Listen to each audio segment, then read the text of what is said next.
नमस्ते छात्रों, सुप्रभात। पिछले तासिका के माध्यम से हमने कविता पहली प्रेरणा इसका अध्ययन किया है और आज हमें इस तासिका के माध्यम से पाठ्यक्रम में जो पाठ दूसरा है लघु कथाएं, उसमें उषा की दीपावली और मुस्कुराती चोट, इस तरह के दो लघु पाठ है। उसका अध्ययन हमें यहाँ पर करना है। तो प्रथम हमें उषा की दीपावली जो पाठ है, जो लघु कथा है, इसका अध्ययन यहाँ पर करना है। उससे पूर्व हमें लेखक परिचय, उनकी प्रमुख कृतियाँ और प्रमुख कृतियों के साथ साथ विधा परिचय और पाठ्य परिचय की जानकारी लेनी है। तो चलते हैं लेखक परिचय की ओर। संतोष श्रीवास्तव जी का जन्म 23 नवंबर 1952 को मंडला मध्य प्रदेश में हुआ। आपने एमए इतिहास, हिंदी, बीएड तथा पत्रकारिता की उपाधि प्राप्त की है।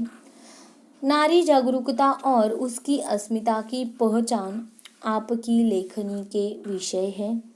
आपकी रचनाओं में एक और वर्तमान स्थितियों तथा सामाजिक विसंगतियों का चित्रण दृष्टिगोचर होता है, तो वही दूसरी ओर जीवन जीने की छटपटाहट और परिस्थितियों से लड़ना, यही सोच भी वहाँ पर है। आगे प्रमुख कृतियों में बह के वसंत तुम, बहते ग्लेशियर, कहानी संग्रह, दबे पाँव प्यार, टेम्स की सरगम, ख्वाबों के पैरहन, उपन्यास से फाल्गुन का मन, ललित निबंध संग्रह, नीली पत्तियों की शायराना हरकत, यात्रा संस्मरण आदि। विधा परिचय की ओर चलते हैं। लघु कथा हिंदी साहित्य में प्रचलित विधा है। यह गद्य की ऐसी विधा है जो आकार में लघु है पर कथा के तत्वों से परिपूर्ण है। कम शब्दों में जीवन की संवेदना, पीड़ा, आनंद को सघनता तथा गहराई से प्रस्तुत करने की क्षमता इसमें होती है। किसी परिस्थिति या घटना को लेखक अपनी कल्पना का पुट देकर रचते हैं। हिंदी साहित्य में डॉक्टर कमल किशोर गोयनका, डॉक्टर सतीश दुबे, संतोष सुपेकर और कमल चोपड़ा आदि प्रमुख लघु कथाकार हैं। पाठ्य परिचय की ओर चलते हैं। उषा की दीपावली लघु कथा अनाज की बर्बादी पर बाल मन की संवेदनशीलता और संस्कारों को जागृत कराती है। एक और हथेलियां भर भर कर झूठन छोड़ने वाले लोग हैं, तो दूसरी ओर अनाज के लिए एक एक कौर के लिए तरसते और विभिन्न तरीकों से रोटी का जुगाड़ करते हुए लोग दिखाई देते हैं। इस तरह से यहाँ पर उषा की दीपावली जो पाठ है इसमें बताया है। और जो दूसरा आगे का पाठ है मुस्कुराती चोट, इसमें कहा गया है कि मुस्कुराती चोट इस लघु कथा में आर्थिक अभाव के कारण पढ़ाई न कर पाने की विवशता का चित्रण करके अपनी पढ़ाई किस तरह से जारी रखता है वह लड़का, और वो अपनी पढ़ाई जारी रखने की जो अदम्य इच्छा है उस इच्छा को दर्शाते हुए यह बाल मजूरी जैसी समस्या को इंगित करती हुई एक प्रकार से हौसला देती है, आशावाद को बढ़ाती सकारात्मक और संवेदनशीलता लघु कथा है। आगे देखते हैं। इस लघु कथा के माध्यम से आशावाद और सकारात्मकता को बढ़ाती है, संवेदनशीलता को बढ़ाती है। इस तरह की जो यह संवेदनशील लघु कथा है इसे हमें क्या करना है कि यहाँ पर देखना है। तो प्रथम हम क्या करेंगे, जो उषा की दीपावली है उसके बारे में यहाँ पर देखेंगे। तो उषा की दीपावली इस लघु कथा में यह बताने का प्रयास किया है कि एक और अनाज की बर्बादी, यानी कि जो अनाज लोग खाते हैं पेट भरने के बाद जो जूठन है, जो कुछ बचता है, उसे क्या करते हैं कि पहले ज़्यादा लेते समय और फिर वह कचरे के डब्बे में डाल देते हैं। तो यह जो अनाज की बर्बादी है उस पर इस बालमन या उषा का जो बालमन है, 10 वर्षीय जो उषा है, उसके बालमन पर क्या बीती है, यही बताने का प्रयास यहाँ पर किया है। तो एक और एक अन्न का कौर यानी कि एक निवाला, एक घास के लिए तरसने वाले जो लोग हैं उनके बारे में यहाँ पर एक तरफ जूठन छोड़ने वाले लोग और दूसरी ओर अनाज के लिए तरसने वाले लोग। जूठन छोड़ने वाले लोग ऐसे हथेलियाँ भर भर कर लेना और फिर जब ज़्यादा हो जाता है तब क्या करते हैं कि वैसा जो अच्छा खाना है उस खाने को क्या करते हैं कि कचरे में, कूड़े में डालते हैं। उसी पर प्रकाश डाला हुआ है। और एक बात बताई है कि उन्होंने विभिन्न तरीकों से रोटी का जुगाड़ करते हुए भी लोग, देखो विभिन्न तरीके से रोटी का जुगाड़ करने वाले जो लोग हैं, यानी कि काम जो कुछ मिले वह काम करना और अपनी जो रोटी है, अपना जो खाना है, उसको पाने के लिए, उस खाने का इंतज़ाम करने के लिए लोग क्या करते हैं कि काम करते हैं। और उसी तरह के लोग यहाँ पर 3 प्रकार का चित्र उन्होंने दिया है कि पहला, एक और हथेलियाँ भर भर कर जूठन छोड़ने वाले लोग, तो दूसरी ओर अनाज के एक निवाले को, एक कौर को तरसने वाले लोग, तो तीसरा विभिन्न तरीके से यानी कि अलग अलग काम करके अपने रोटी का इंतज़ाम करना, अपने जो सुबह रोटी खाई और शाम के रोटी का जो बंदोबस्त है वह करने के लिए कुछ तो काम करना और फिर रोटी की हमें खाने के लिए जो कुछ सामान चाहिए उसे लाना, फिर खाना बनाना और उसे खाना।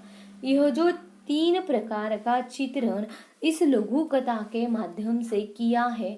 उन्होंने इस कथा में ऊपर ही बताया है कि कथा छोटी है लेकिन अर्थ से कैसी है कि कथा बड़ी है। तो हमें समझने का प्रयास करना चाहिए कि जो ऐसे अनाज की बर्बादी करने वाले लोग हैं, इन्होंने अगर जिन्हें अन्न नहीं मिलता, जिनके पास अन्न कम है, अनाज नहीं है, ऐसे लोगों को अगर यह जो बचा कुचा यानी कि जूठन नहीं, अगर उन्होंने लेते समय कम लिया, जितना लगता है उतना ही खाया और जो अन्न बच जाता है, जो अनाज बच जाता है, अगर उन लोगों को दे दिया तो इससे बड़ी कोई बात नहीं हो सकती। श्रीवास्तव जी का कहना यह है कि अगर तुमने ऐसा किया तो कोई भी भूखा नहीं रहेगा, सबको खाना मिलेगा और किसी को पानी पीकर सोना नहीं पड़ेगा। ऐसी भी स्थिति है कि अन्न का घर में एक भी कौर, एक भी निवाला न होने के बावजूद क्या करना पड़ता है कि बच्चों को भी कभी कभी भूखा सुलाना पड़ता है पानी पिलाकर।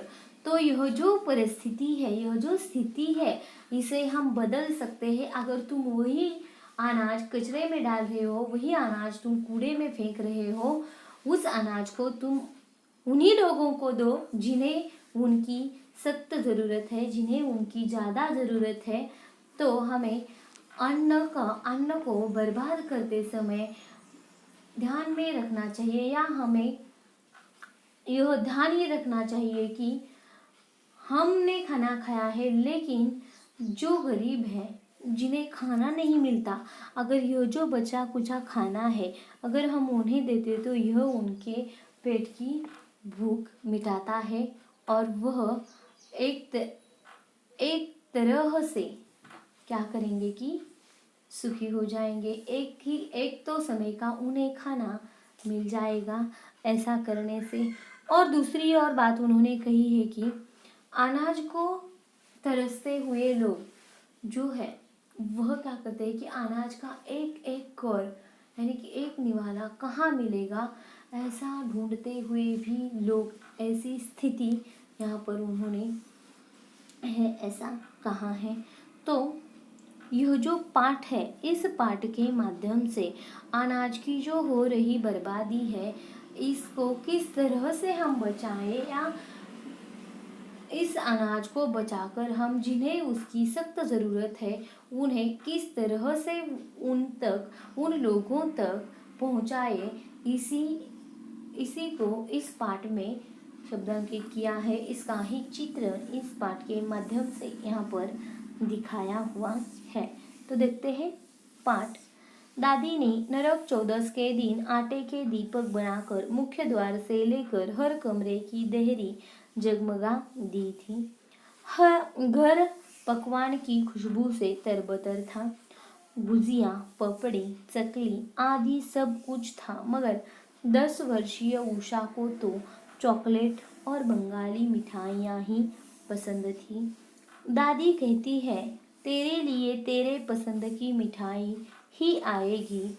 यह सब तो पड़ोसियों, नाते रिश्तेदारों, घर आए मेहमानों के लिए है।